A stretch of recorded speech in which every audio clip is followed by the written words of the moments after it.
Welcome to another deep dive. Today we're heading to Japan for this one. It's a cold case that's got kind of everything you could want in a mystery. Small town secrets and political intrigue, and a death that's straight out of like a locked room mystery. Yeah, it's one of those cases where public opinion really comes into play. Mm. Even in a small village, when something doesn't add up, people demand answers. And that's exactly what we see here. Okay, so imagine this. It's 1989 in a quiet village in Fukushima.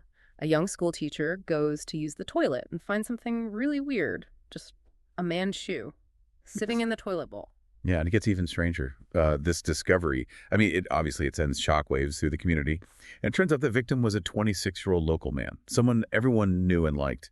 He had a steady job at a company that did maintenance for the nearby nuclear power plant. And he was leading a local youth group. He was even helping out with election campaigns. Yeah, you're right. He was like a pillar of the community. So you can imagine why his death under these circumstances was so unsettling. Exactly. And this context is really important to keep in mind as we go through this case, Hmm. because it directly impacted how the villagers reacted to the official investigation. So the police arrive, right? And after a pretty difficult extraction process, they determined the cause of death was freezing. And it was clear he was alive when he entered the pipe because of how narrow it was. There was just no way he could have fit otherwise. The police, they eventually concluded it was an accident. They suggested he got stuck while trying to peep on women using the toilet. And that's where public opinion starts to really play a role. The villagers just couldn't believe that this young man, with his reputation and standing in the community, would ever do something like that. Over half of them signed a petition demanding the case be reopened. Yeah, it reminds me of that article you sent me about how fragile public trust can be. Yeah. When there's a sense that the authorities aren't being transparent or when the official story doesn't match what people believe, it can really erode that trust. Exactly. And in this case, the timeline just doesn't support the peeping Tom theory. The victim was last seen on February 24th, and his body was found on the 28th. But the school teacher who found him, she'd have been out of town since the 24th. So the idea that he was trying to peep on her specifically just doesn't make sense. And let's be realistic about the logistics of this. The pipe was so narrow, only about 14 inches wide. I mean, it would have been a struggle for anyone to fit in there, especially if they were trying to be discreet. Exactly. And then there's the missing shoe, right? One shoe was found in the toilet bowl, but the other one was found on a riverbank miles away. So it's not like he was just hanging around the toilet. He must have walked some distance before ending up in that pipe. So we've got a respected member of the community who dies in a really strange way. The police offer an explanation that a lot of people don't buy. And there are these logistical inconsistencies that just don't add up. So where do we go from here? Well, this is where things get even more interesting. Remember how we talked about the political tensions in the village? Yeah. Well, this is where that starts to come into play. This village was pretty divided over the presence of that nuclear power plant. Some people saw it as a source of jobs and a boost to the economy, while others were worried about the environmental and health risks. And the victim was right in the thick of it. He was campaigning for candidates who had different stances on the plant. Right. So could his death have been politically motivated? Was he targeted by someone who wanted to silence him? Maybe someone who didn't want him influencing the election? That definitely adds a whole new dimension to this case. It makes you wonder if there's more to this than just a tragic accident. Yeah, it feels like we're peeling back the layers of an onion here. And with every layer, the story gets more and more interesting. So we've got this unsettling death, a skeptical community, Yeah. and now we're talking about possible political motives. What else do we need to consider? Well, there were those news clippings you shared about the harassment case that was happening in the village around the same time. The school teacher who found the victim's body, she had been getting these harassing phone calls. Oh, wow. So not only did she find a body in her toilet, but she was also dealing with a stalker. That's a lot. Yeah, it is. And get this, the victim, he was actually helping her and her boyfriend try to figure out who was making the calls. He was even going to record the calls to give to the police. So he was trying to help catch this stalker, and then he ends up dead. It's like something out of a movie. Did they ever find out who was making the calls? That's the thing. The caller was never identified. It's another piece of the puzzle that just doesn't fit. So we've got to ask, Yeah. is there a connection between the harassment and the victim's death? Right. Could he have gotten too close to figuring out who the harasser was? Maybe he became a target? It's definitely a possibility. And this is where we have to be careful about our own assumptions. Like if we start from the idea that the victim was a good guy, someone who wouldn't be involved in anything shady, then the peeping Tom theory doesn't really hold up. But if we assume the opposite, then maybe it starts to seem more plausible. You're right. Our own biases can totally influence how we see things. Absolutely. And this case is a perfect example of how much context matters. The fact that this all happened in a small, close-knit community where everyone knew the victim, it really shaped how things played out. Like if this had happened in a big city, would people have been as suspicious? Would there have been the same push for answers? I don't know. You're right. In a smaller town, there's this stronger sense of community. Yeah. And people are more aware of each other's reputations. So the idea that someone they all knew and respected could have been involved in something scandalous, it would be a lot harder to accept. Exactly. And remember, this victim, he wasn't just some random guy. He was a leader. He was involved in local politics. He had connections. So his death, it would have hit people on a personal level. And that would make them even more determined to get to the bottom of it. It's like they say truth is stranger than fiction. Yeah. We've got this impossible death, political drama, a possible stalker, and a community that's refusing to accept the official story. It's hard to know where to even start. Well, let's back up for a minute and look at what we know about the victim's last movements. On the evening of February 23rd, he went to a farewell party for a coworker. He got home around 1 a.m. on the 24th. His family was already asleep, so no one saw him come in. Then the next morning, his father heard him say, "I'm going out." And that was the last time anyone saw him. So there's this gap of several hours where we don't know where he was, plenty of time for something to happen. And it's not like he just disappeared.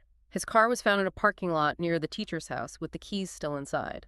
Yeah, that's a strange detail. Why leave the keys in the car? It's like he wasn't planning on being gone for long. Or maybe something happened that made him leave in a hurry. So let's recap. We've got a missing person, a mysterious death, possible political motives, a potential stalker. It's almost too much. And yet that's what makes this case so fascinating, right? It's a puzzle with missing pieces, and it makes us think critically and consider all the different possibilities. It also shows just how important context is. The fact that this happened in a small, tightly connected community like this, it adds a whole layer of complexity that you wouldn't have in a bigger, more anonymous place. Absolutely. People's loyalties, their relationships, their fears, and their biases, they all come into play. It affects how they interpret the evidence and the theories about what happened. So how do we make sense of all this? Where do we even begin? Well, let's go back to those theories we've been talking about. We've got the official explanation, which is accidental death. But we already talked about the problems with that theory. Like, how could he have gotten into the pipe? The timing doesn't really work. And then there's that missing shoe. Then there's the idea that maybe he was murdered for political reasons. Was he silenced because of his involvement in the election? And we can't forget about that harassment case, trying to help the teacher lead to his death. It's like we're at a crossroads with all these paths leading to different conclusions, but none of them feel completely right. So what do you do when you're faced with that kind of uncertainty? That's just the nature of unsolved mysteries, right? They leave you wanting answers that you might never get. But maybe that's part of what makes them so interesting. They force us to accept that we don't know everything and that some things might stay a mystery forever. I guess it's a good reminder that sometimes there are no easy answers. Yeah, and sometimes the best thing you can do is just accept the ambiguity. Recognize that not everything has a neat and tidy explanation. So after going through all this, do you have any theories that you lean towards more than others? I try not to go with my gut feeling when it comes to complicated cases like this. It's too easy to let your own biases influence your judgment. The important thing is to look at all the evidence of Eric, consider every possibility, and acknowledge that there are things we just don't know. That's a good point. It's easy to get caught up in the mystery and try to solve it yourself. But maybe that's not the point. Maybe it's more about the journey of trying to piece things together and looking at things from different angles, even if you never find a definitive answer. Exactly. It's all about questioning, analyzing, and trying to understand. And even though this case is a tragedy, it's a really interesting opportunity to do that. It challenges us to think outside the box and to accept that human behavior can be really complex and that some things just remain unsolved. That's a great way to look at it. So where does that leave us? We've talked about the facts, we've gone through the theories, and we've thought about the implications. What's the one big takeaway you hope our listeners get from all this? I think the biggest takeaway is just how important critical thinking is. Don't just accept things at face value. Dig deeper, ask questions, and consider different explanations.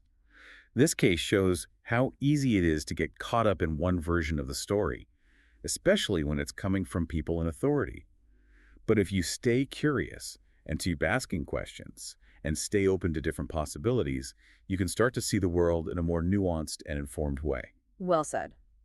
And for anyone who wants to learn more about this case, we'll have links to more information in the show notes. You can read the original police reports, news articles, and even check out some forums where people are still debating the different theories. This mystery might be unsolved, but the conversation doesn't have to end here. And who knows?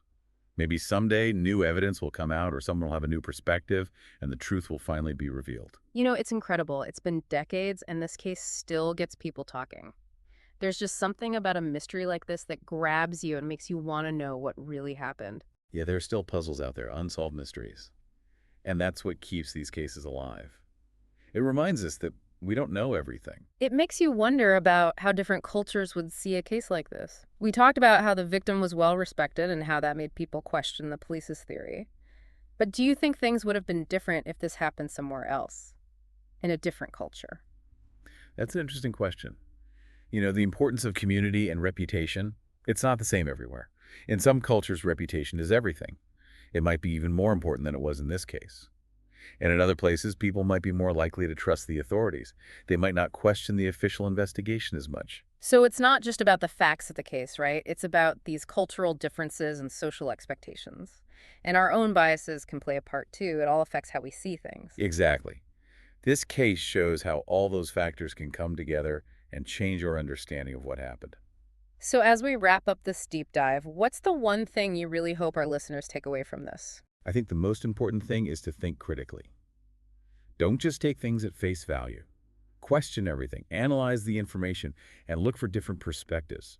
Hmm. This case shows how easy it is to accept one version of the story, especially when it comes from the authorities. But if you stay curious and keep an open mind, you can learn so much more. And that's what it's all about, really. Understanding the world around us in a deeper, more meaningful way. Well said. And if you want to learn more about this case, you can find links to more information in the show notes. We've got links to articles and police reports and even some online forums where people are still talking about the case. This mystery might not be solved, but it doesn't mean the conversation has to end. That's right. Thanks for joining us. And until next time, stay curious. Have